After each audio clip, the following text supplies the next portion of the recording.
Welcome to the Coronary Corner Podcast, the first episode in 2026. I'm here with my co-moderator, Emmanouil Brilakis, and we're pleased to really start this season in 2026 with our guest, Dr. Carlos Collet, friend, a colleague, the director at CRF. Welcome to the US, Carlos. And we've been doing this series really focused on CT-guided PCI. And of course, you've been a champion and a leader in this field, and we're looking forward to having a conversation with you today about this. But before we get to that, maybe Carlos, tell us a little bit about you. You're an interventional cardiologist. You've been a pioneer in coronary imaging and physiology. How did you get into this?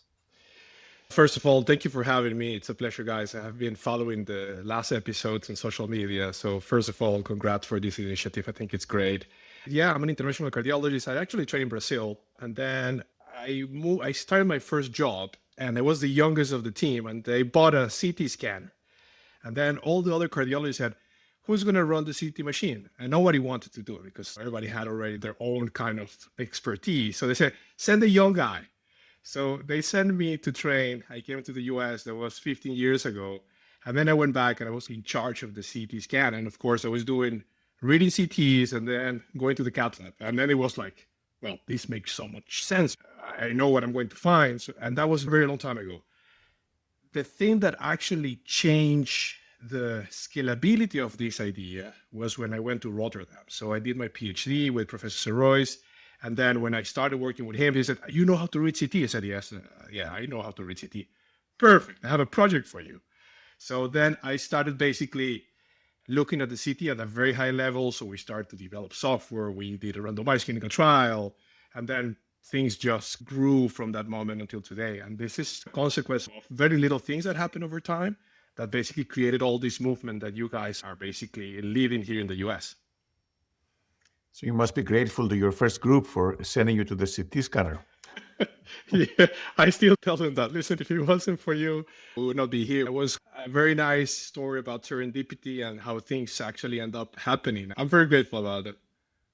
But also you saw something there, right? You saw something that others did not at a very early stage when people, as you said, were very confused and not clear what this is all about. So what was it? Was it just the information? Was it the planning? What made you be excited and want to pursue this?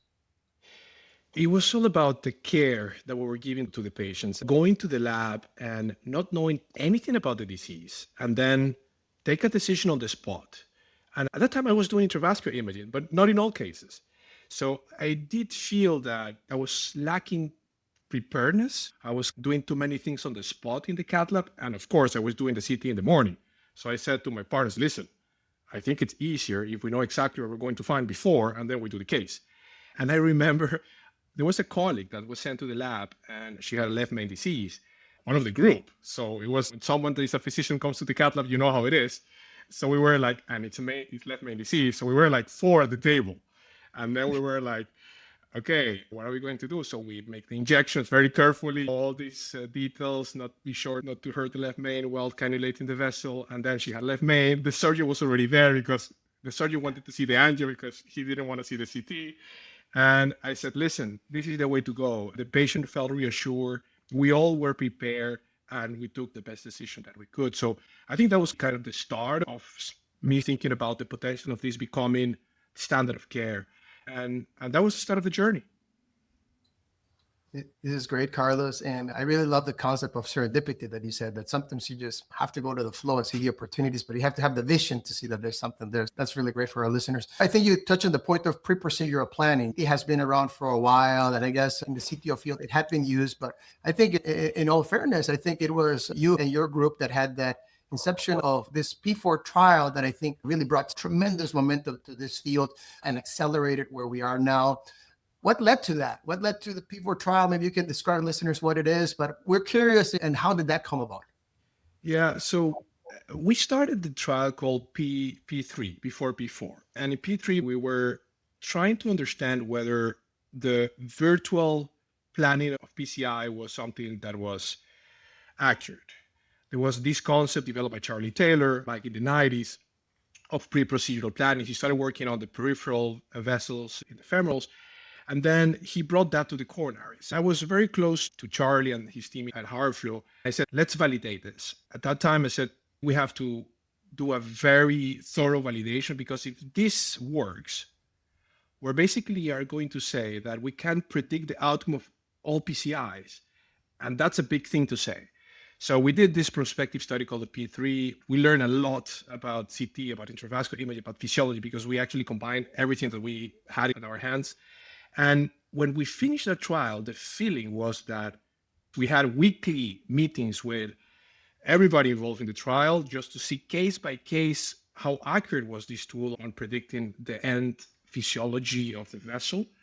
And when we finished that, we said, listen, I think we are ready to start a clinical validation. So that P3 was purely a technical thing, so FFR post-PCI versus the prediction.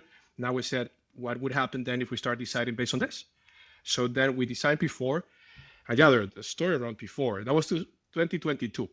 There was a lot of people saying, you are crazy. And then we had 3 months of discussion about the control arm.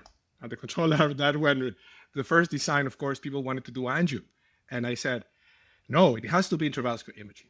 And I would say, listen, there are a number of trials happening now.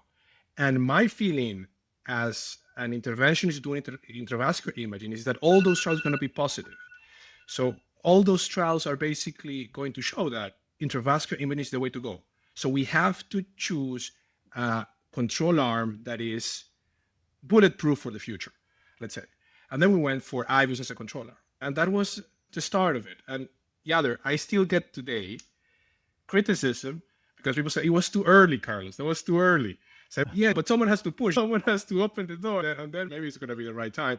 But I think we did something that was pretty unique. And it led to this moment. Yeah, congrats, Carlos. And again, obviously, it took a lot of perseverance, I'm sure, as well as convincing other people. And something in the early stages, there's a lot of naysayers compared to later on. How did you deal with when people, for example, said, look, I used the CT and it didn't pan out. In some cases, are not going to be as accurate, et cetera. So that might be what the naysayers will latch on and say, see, I told you. So how do you deal with that? Because that happens with every field and every device. Yeah, I think that the way to look at CT, it has limitations, as angio has limitations, as intravascular imaging has limitations. And when you and I are managers and we have fellows, and I tell the fellows, when you know what that tool cannot tell you, when you know what you cannot know with something, and you have to be very honest. And this is about the patient. It's not about the device. It's not about the technique. And every little aspect of all this imaging that we have today give you a different perspective on what you are looking at. And so what I say to my colleagues is normally, listen, there are limitations. You mentioned at that time, we didn't have any photon counting. That was not part of the lexicon. So we basically was all energy integrating detectors, and there was a lot of blooming sometimes. And I was advocating CT for everybody. So we had a lot of calcium as well. It was not low risk. It was really for everybody. That was very interesting to see two things, Manos. First, what you said, deal with the fact that sometimes you will have information that would not correlate with what in the angio. But at the same time, we had cases that the angio was normal and the CT was completely abnormal. And I remember one case. And this case, I was working in Belgium. At the time, the chief of the CATA was Bernard de Bruyne. And there was a lady, because we like to look at trials and randomize, double blind. But in reality, what changed our mind are the cases that we do. So you have one case, and the next time you got something similar, you're going to remember, okay, listen, I know that this could happen. This was a lady. She was like 39 years old. No one believed she had chest pain, cardiac chest pain. She was sent to the lab. We did an angio. The angio was reported normal. So everybody started looking for a lot of things, MRI, perfusion. What is the cause of the chest pain? So then they called me one day because they said, listen, we did a CT, but the coronaries, they're not so normal. Can you take a look? I published that case. The coronary was a long, non-calcified plaque from the ostium of the LAD to the mid-LAD. So I said, bring her back to the lab. We bring her back to the lab. We did an FFR. It was 0.68, the FFR and the LAD. Then we did an eye, and we sent her to surgery because the disease took the left main, bifurcation, lipidic, very long. I would have to put 2 or 3 stents in the LAD. And we showed that case, and no one could believe it. That could happen. And they was like, we all changed our mind. So then it was very easy for me to advocate for CT for planning, because you said, listen, nobody wants to miss this type of patients. So that's exactly the patients you don't want to miss anything. And people understood at that time that limitation of angio are important, that these cases exist, and that having these tests beforehand could really avoid these things to happen. And of course, you can also plan for the procedure. So there was a number of things that started to come together and to really push the value of pre-planning. I think you really touched on a number of things here that I think were super valuable. One is, if I can echo, tell me if you agree, disagree, but I think you were alluding to the point that there was information in the CT that one was saying that sometimes the CT was inaccurate. But I've taken the position that if you're going to turn down that information from the CT, that you must therefore provide objective data, whether that's physiology or imaging. You can just not look at an angiogram and say, see, the CT was wrong. I don't know whether that's the educational message that you share, but I've told my fellows, if the FFR CT is abnormal, you are therefore forced to really exclude that with a pressure or wire. Is that what you do? Or? Yeah, so definitely. We have this friend and colleague, Jonathan Leipzig, who always is texting me, Manos, when one of his interventions, they said that it's normal. How can it be normal? So I share with him, we have a library of cases where the CT is horrible, with plaque starting from the ostium to the mid or distal vessel. The angio looks normal, and then the physiology Yader is completely abnormal. So I fully agree with that. If you have seen that there is disease and it looks severe, and you look at the angio and it's apparently normal, you have to do something more, because in some cases you will detect this abnormal findings, and basically the diagnosis changes completely to the opposite of what you thought it was. Yeah, absolutely. And then I think, first of all, congrats on completing the enrollment. I know everyone is excited this year, hopefully, to have the results of P4. What made you pivot now to this new trial? And what was the impetus from P4 that made you move in this direction? Yeah, so in P4 is I don't want to say all comers, because we don't have acute patients or very few acute patients, but we did not restrict to any particular disease. And we know that there is a lot of data already supporting the use of CT, for example, for CTO procedures. And there is emerging data on CT and bifurcation procedures. But then when we started in P4 and we started seeing the cases, and again, we started to see that the information of calcium was particularly relevant in two ways. The first one is that I've been involved in education in intravascular imaging for a decade, and I see myself how to explain to people how to look at calcium in these 2D and tomographic images, which is, okay, you learn how to do it, but it's not super intuitive. And then you see calcium in 3 dimensions. And then you say, now I really understand the plaque, the morphology, the geometry, the way that is surrounding the vessel. And we said, we don't get this with any other modality. And when we were in the middle of the trial, something happened that we started looking at the calcium density. And then we were like, there is an heterogeneity in the calcium that we're seeing. Sometimes we see calcium that is not dense, sometimes we see calcium that is dense. And it makes sense to hypothesize that the heterogeneity in calcifications would have a clinical implication. And then we started going in depth into that idea that heterogeneity could be a factor. We knew that we could see at arc length, thickness, that's fine. But then we added density component, and then we validated internally. And then we say, okay, so we have a new marker that will predict how well the stent will expand, which is not the morphology of the calcium, but is the hardness of the calcium. And then I'm a big proponent of that everything has to be prospectively validated. So we have to validate that prospectively. And I did want to do a randomized clinical trial, because I think that's the only way you get meaningful answers from trial designs. So we said, okay, let's embark into P5. And again, we took IVUS as a control arm, which I think is the way to go. I still believe that is the best way that we have today to get PCIs. This time, we were a little bit more flexible or more aligned with clinical practice, because in P4, we said you cannot do IVUS in the CT arm. In P5, you can do IVUS in the CT arm at the end of the procedure, after you have decided on plaque modification. So it's a trial. In P5 or in Optimal, what we're doing is we're taking the decision on how to manage calcium outside the lab. That's what we're doing. And then the rest will follow basically a normal PCI. And that's going to be exciting because I think we're going to learn a lot. This is a trial that we're going to learn. I don't know if it's going to be positive.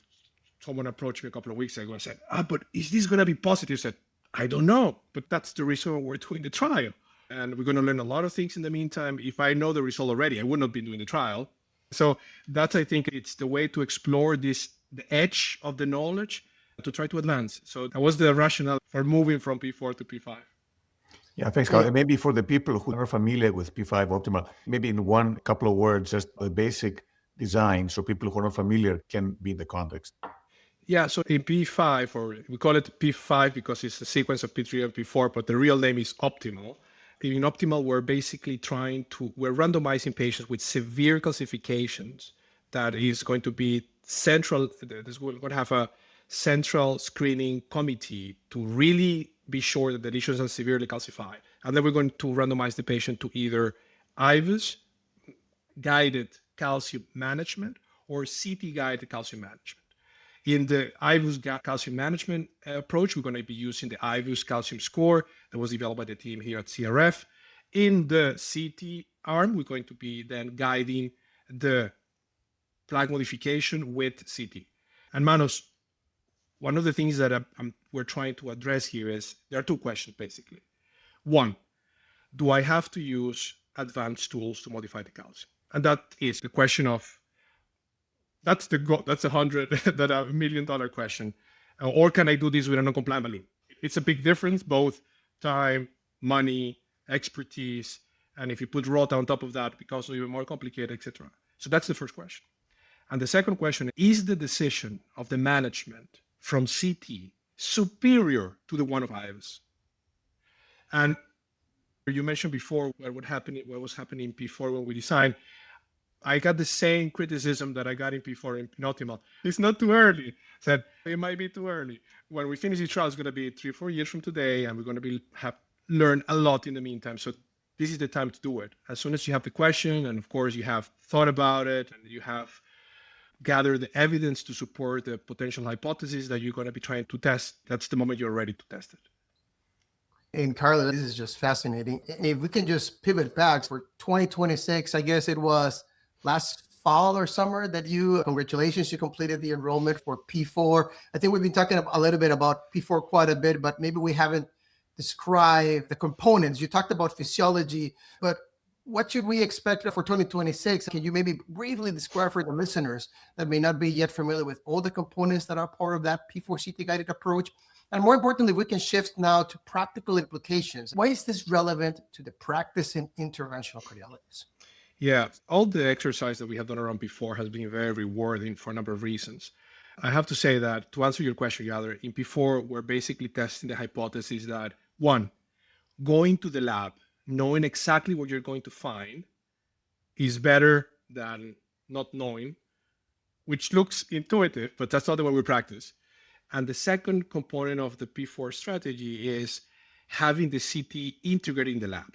And a few years ago, when we were developing the software that we use in P4, I started putting the CT in the lab and it was synchronized with the C-arm. And I would love to hear both of your experience in the P4 cases. Having the plaque in 3D next to the angiography gives you a level of understanding of the disease that you are treating that is really powerful.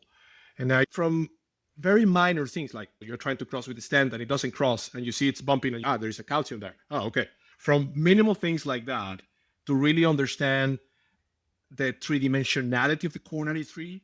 And all these things are super powerful. So those were the two components, Yader. So pre-planning and we call it online guidance. And then, of course, the pre-planning, we had a number of software and elements linked to that. Prediction of results, calcium analysis, prediction of physiology. We put everything that we could throw to the fire and what we call this P4 packages. And that were the components. But let me throw the question back to you because I haven't discussed about this precisely. So you had the CT in the lab in Minneapolis. What was your experience when you saw that kind of for the first time during the case? As there had been some experience previous with the CT overlay, but having the CT right next to it with a plaque and calcium, I think was very impactful. Something that I really liked was the ability that you could, let's say you had a question right there in the middle of the case, that we could just go and interrogate and scroll through the lesion back and forth and see the rings. Let's confirm that we like this landing zone. I thought that was very practical, that you could actually, in the middle of the case, go through your cross-section in a multi-planar reconstruction. I thought that was actually very nice. So Carlos, practical implementations. We've talked a little bit about trials and designs. You're a young or out-incoming or practicing interventional cardiologist, and we've been talking about IVUS and OCT, but I guess now there's CT. Why does the practice of interventional cardiologist care? I think we've talked about pre-procedural planning, but what are the implications? I will tell you with data. This has come from before. We already know some of the baseline data. We're just cleaning the data as we speak. And what we are seeing is that when you pre-plan the case, you basically do better procedures in the sense that procedures are shorter, no surprise. You don't spend time really understanding. You already understand everything that you're going to do. You just confirm and execute. That leads to a significant reduction in the amount of contrast that you are going to use in the case, which is quite nice. And third, this is important because there is a lot of emphasis recently on strategies to reduce radiation for both the patient and the operator. We have almost a 25% lower radiation dose in the lab in the cases that are pre-planned. So major implications for the operator, for the safety of the procedure, for the time, which are important components. I cannot tell you about the primary endpoint, which is basically a MACE or target asset failure. We're waiting for that. The clinical events committee is very busy now. But I'm happy to say that we are on track. Follow-up data is looking great. Minimal loss of follow-up. So we're going to have a very meaningful results. And the last patient comes in August. So we're going to be certainly ready to go for TCT at the end of October. Yeah, congratulations, Carlos, again. We can't wait to hear the results. But as you've seen in Europe and now seeing in the US as well, the adoption is maybe not where it could or should be. And now you're seeing more of the US reality.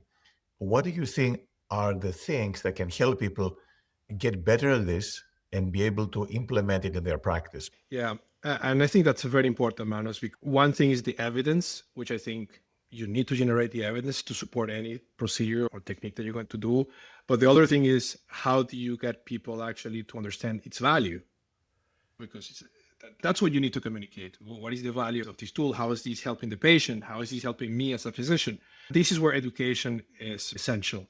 And I think we have been engaging into courses, training, dedicated to interventional cardiologists. Because the other thing that has to be said is that for us, if you're a practicing interventional cardiologist, or if you know the coronaries pretty well, understanding CTs is quite easy. And honestly, I believe that in a couple of days, you can become proficient in looking at a CT and taking decisions for your PCI procedure.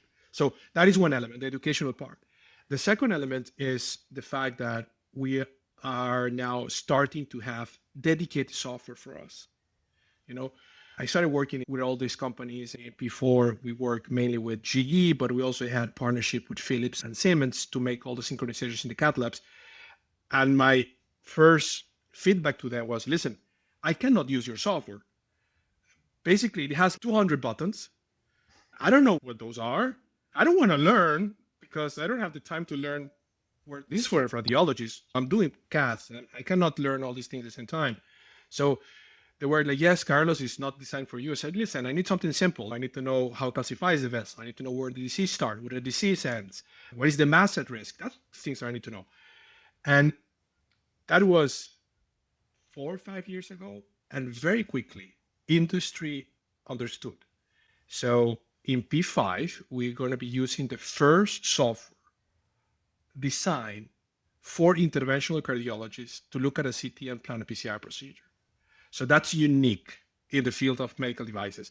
And I have to say that not only this company, which is Hartford, of course, but the other companies that are more in the CT business are all developing prototypes of software that is going to make our life easier in the lab.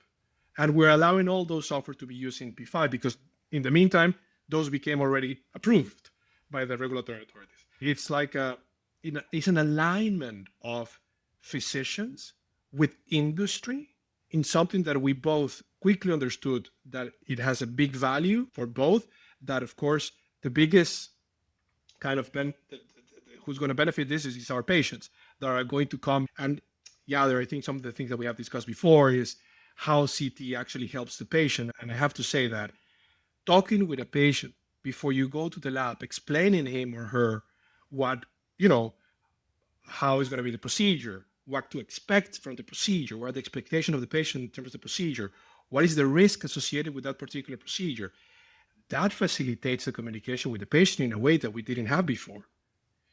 Having a CT beforehand, it basically changes completely compared to not having it. It's transformative, right? From us quoting overall estimates of risks and benefits, you can say, hey, here's your lesion. We're going to deal with these potential anticipated challenges. And you can have a really actual individualized discussion. Yeah, I've had these issues with, I can think of left main. Historically, I would pause and say, we're going to have a heart team. We can have this discussion beforehand for left main and CTO. So I agree with you. Let me ask you something as we wrap up, and I know we're almost here at the close of the episode, more from, a vision perspective.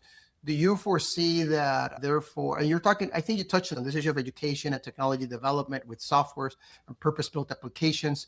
Maybe not to be too provocative, but do all interventional cardiologists, therefore, must jump into this? Of course, the data is being, developed, so we cannot be too proactive about that. But what is happening 2030, 2040? So CT for PCI planning will become standard of care. That will be part of the tests that you have to do in order to reach the lab, because all the benefits that we have been discussing. I think that all interventional cardiologists will become proficient in reading CT. And it's not so difficult, by the way. But I think that the future is going to be to position CT in the same way that CT is positioned today for structural procedures, where you don't do aortic valve without having a CT beforehand. So these are things that, in my view, will just go in that direction. And what we're starting to see, Yader, which is pretty exciting, is how CT will integrate with intravascular imaging. And I have to say that what is coming in that space is very nice. So how, for example, the information about density complements whatever information you can get from IVUS and OCT, and how these things will crosstalk. That will be certainly very nice to see that more from the technical side in the next few months. And again, in the broader picture, I think for the future, we will be using CT systematically to plan PCIs. Wonderful. Carlos, thank you so much. That was an amazing overview of the past, where brought it here, but also a glimpse into the future. Lots of exciting things happening. So I think it's fair to say that for any interventionalist who wants to remain relevant, now is the time to get into this, because as you said, things are changing very rapidly. So thank you again. Thanks so much, Carlos. Congrats for your leadership in this area, for teaching all of us how to get this done properly and leading the research and education efforts. And super thrilled to keep working with you on this. I agree, Carlos. Thank you for joining us.